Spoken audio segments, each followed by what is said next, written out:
It's a rich man's war and a poor man's fight.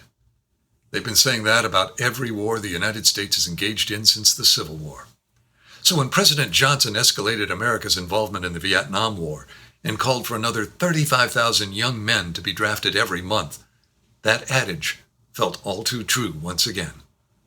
But unlike the Civil War, where you could pay someone to serve in your place, in 1960s America, if your number came up in the draft, there weren't a lot of options.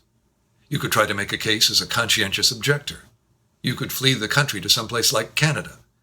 If you could get yourself deemed not acceptable for military service, you could avoid the draft. We all smile when we hear Alice's Restaurant, and Arlo Guthrie tells about his own draft deferment due to an arrest for littering. But being rated 4F typically meant that you were unfit for service for physical, mental, or moral deficiencies. And we've heard plenty of stories about how the sons of wealthy or well-connected individuals were able to avoid military service on trumped-up claims for their own insufficiencies. Things like, bone spurs. When John Fogerty got his draft notice in 1966, he had his own solution. He went right to the Army Reserve Recruiting Office and enlisted right away. He had no illusions about what the Vietnam War might mean for himself as a guy with no connections, facing a situation that he might not get out of alive. In his memoir, Fortunate Son, My Life, My Music, Fogerty recalls that feeling of being part of the younger generation being sent off to fight the older generation's battles. At the time, he says, Julie Nixon was dating David Eisenhower. You'd hear about the son of this senator or that congressman who was given a deferment from the military or a choice position in the military.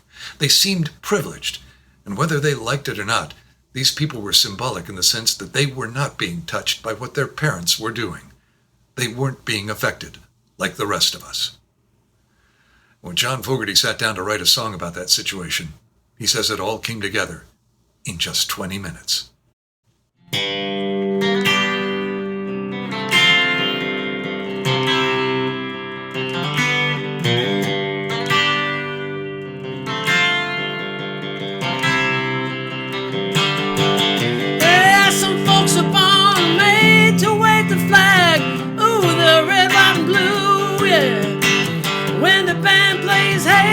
Chief, ooh, they point the cannon at you, Lord.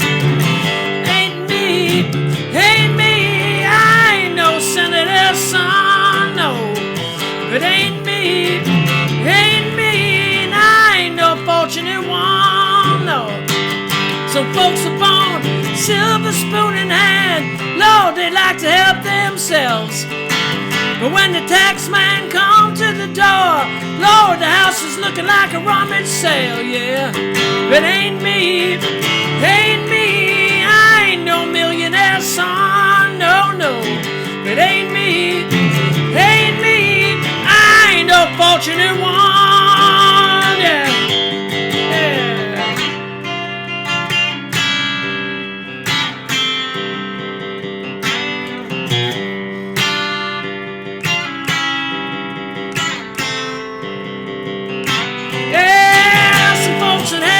Star-spangled eyes, ooh, they send you down the wall, Lord.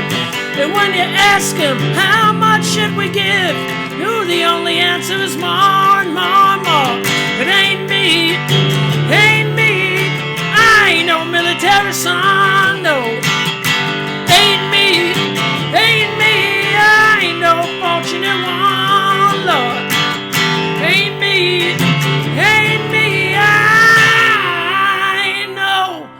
fortunate one, yeah.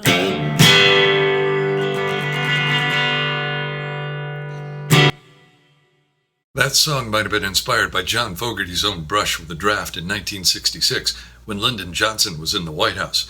But when he and the rest of Creedence Clearwater Revival recorded and released it on their fourth album, Willie and the Poor Boys, in the fall of '69, Richard Nixon was president. Fogerty remembers that time well. In his memoir, Fortunate Son, he says, I think the topper for me was in November 1969, when 250,000 demonstrators camped out near the White House to protest the war. Nixon came out and told them, nothing you do here today will have any effect on me. He was going back inside and going to watch the football game. It was like, your people have come to talk to you, King Louis. They're upset. And he's telling them he doesn't care. He's going back in the palace to do what royalty does.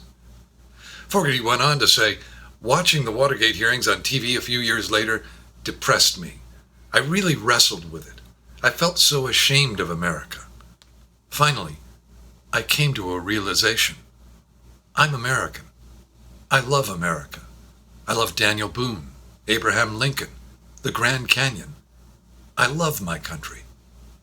But the crooked government, that's not my country.